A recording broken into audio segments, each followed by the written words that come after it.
Good morning students, मैं doctor Swati Sharma government college Jaipur से। बच्चों, ये बीएससी पार्ट फर्स्ट के बच्चों के लिए फर्स्ट प्रैक्टिकल का सेकंड वीडियो है। बच्चों, मैंने पहले वीडियो में आपको लिखना सिखाया था। इस वीडियो में हम उसकी कैलकुलेशन, ऑब्जर्वेशन और रीडिंग सब दिखाएंगे। बच्चों, सबसे पहले तो ये आपकी स्क्रीन पे स्टेलेग्नोमीटर है, पृष्ठ तनाव मापी या इसको बिंदु मापी भी कहते हैं। इसमें आपको मार्क ए और मार्क बी दिखाए गए हैं। स्टेलेग्नोमीटर में एक ट्यूब है, ट्यूब में कैलिब्रेशन हुआ हुआ है यानी अंशांकन हुआ हुआ है, और नीचे जो ट्यूब का बल्ब के बाद वाला निचला हिस्सा है अंशांकन के बाद, उसमें कुछ नैरो करके दिखाया गया है। बच्चों, ये जो नैरो ओपनिंग दिखाई, ये एक्चुअली वास्तव में ये कैपिलरी है। इसमें कैपिलरी फिट होती है। तो अगर ये बिंदु मापी थोड़ा सा भी गंदा रह जाएगा और कैपिलरी ब्लॉक हो जाएगी तो बिंदु मापी कार्य नहीं कर पाएगा। इसलिए आपको इसको अच्छी तरह साफ़ करना होता है। मार्क ए ऊपर दिखाया गया है। कभी कभी ये मार्क जो है वो अंशांकन जहाँ से प्रारंभ हुआ है वहीं पर होता है। आपको मार्क ए तक लिक्विड चढ़ाना है। आपके अपने हाथ में जो इंस्ट्रूमेंट है, जो बिंदु मापी है, उसमें जहाँ पर भी मार्क ए हो वहाँ तक आपको लिक्विड भरना है। फिर उसमें रबड़ की ट्यूब लगानी है और पिंच कॉक लगानी है। पिंच कॉक को इस प्रकार सेट करना है कि एक एक करके बूंद गिरे। अब कभी कभी ऐसा देखा गया है कि द्रव जो है वो झर्र से गिर जाता है, तेज़ी से गिर जाता है, और फिर कहीं निश्चित मार्क तक स्तर तक आकर के धीरे धीरे गिरना शुरू होता है। तो आपको अपने पेन से उस बिंदु मापी पर वहाँ निशान लगाना होता है कि यहाँ से गिनती शुरू हो पाएगी। मुख्य मुद्दा ये है कि हमें बूंदें गिननी है एक निश्चित आयतन वाले द्रव की। तो जब आप बूंदें गिनेंगे तो आप क्या करेंगे, पहले जल को 5 बार भरेंगे इसमें और 5 बार उसकी बूंदें गिनेंगे। फिर उसके बाद आप ये दूसरा बिंदु मापी को वापस सुखा करके उसमें दोबारा से जो आपको एक्सपेरिमेंट के लिए लिक्विड दिया गया है वो भरेंगे। फिर उसकी भी बूंदें गिनेंगे, बनने वाली ये एक्सपेरिमेंट भी 5 बार करेंगे और फिर आप एवरेज निकालेंगे। तो ये आपका बिंदु मापी है। अब ये आपको मैं पिछले वीडियो में बता चुकी हूँ कि आपको सबसे पहले लक्ष्य लिखना है, फिर उपकरण लिखने हैं, फिर सिद्धांत लिखना है, फिर उसकी विधि लिखनी है, फिर आपको प्रेक्षण सारणी बनानी है। प्रेक्षण सारणी भी मैंने आपको बता दी थी। ये मैंने यहाँ पे 2 पॉइंट्स काटे हैं। मैंने आपको बताया था ये नहीं लिखने हैं।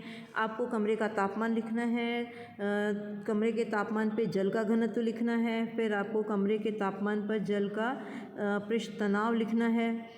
उसके बाद आपको करना है सीधे relative density of liquid D2 का सूत्र आपको मैंने इसलिए लिखने दिया कि कहीं आपको घनत्व निकालना पड़े तो आपको किस प्रकार निकालना है, तो वो सूत्र है ये।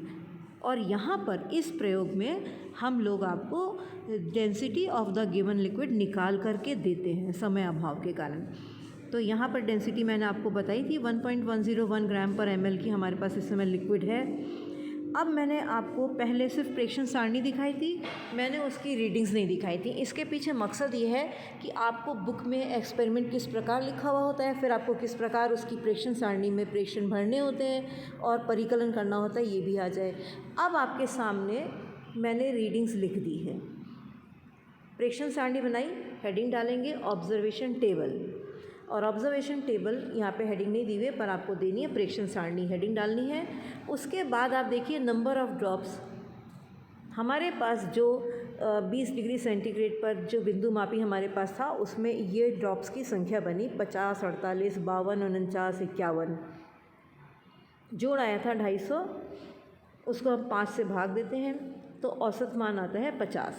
तो बूंदों की संख्या D1 और N1 जो है वो 50 हो गई।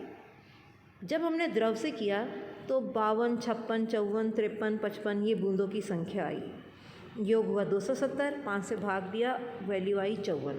अब आपको N1 और N2 की जगह 50 और 54 रखना है, D2 की जगह 1.101 रखना है, D1 आपको दिया गया था D2 डेंसिटी ऑफ वाटर दी गई थी 0.998 रखनी है, और गामा 1 रखना है आपको 72.75 और परिकलन करना है। और आपको फिर उसके बाद लिखना है परिणाम, रिज़ल्ट जो है वो आप देंगे कि दिए गए द्रव का पृष्ठ तनाव 20 डिग्री सेंटीग्रेड पर, कमरे के रूम टेम्परेचर 20 डिग्री सेंटीग्रेड था ना, तो 20 डिग्री सेंटीग्रेड पर इतना प्राप्त हुआ। अब आप ये परिकलित करके और रिकॉर्ड पे पहला एक्सपेरिमेंट करके मुझे दिखाएंगे। ये आपका असाइनमेंट भी है, ठीक है। आंसर क्या आया है वो तो सिर्फ कैलकुलेशन करनी है, मैं आपको अभी बताना नहीं चाहती, और आप मुझे सही तरीके से रिज़ल्ट लिख के दिखाएंगे और इकाई का प्रयोग भी करेंगे। पृष्ठ तनाव की इकाई होती है डाइन्स प्रति सेंटीमीटर। बच्चों, इसके बाद एक चीज़ जो इस किताब में नहीं है पर बहुत ज़रूरी है वो है सावधानियाँ। जब भी कोई आप एक्सपेरिमेंट करते हैं तो आपको कुछ सावधानियाँ बरतनी होती हैं, कुछ सावधानियाँ ध्यान में रखनी होती हैं, और वो सावधानियाँ लिखनी भी होती हैं। कोई भी एक्सपेरिमेंट सावधानियों के बगैर पूरा नहीं माना जाएगा। तो अब आपकी नेक्स्ट हेडिंग आएगी सावधानियाँ। इंग्लिश वाले बच्चे क्या लिखेंगे? प्रीकॉशंस। इस बिंदु मापी वाले पृष्ठ तनाव वाले एक्सपेरिमेंट में ऐसी क्या प्रिकॉशंस होंगी?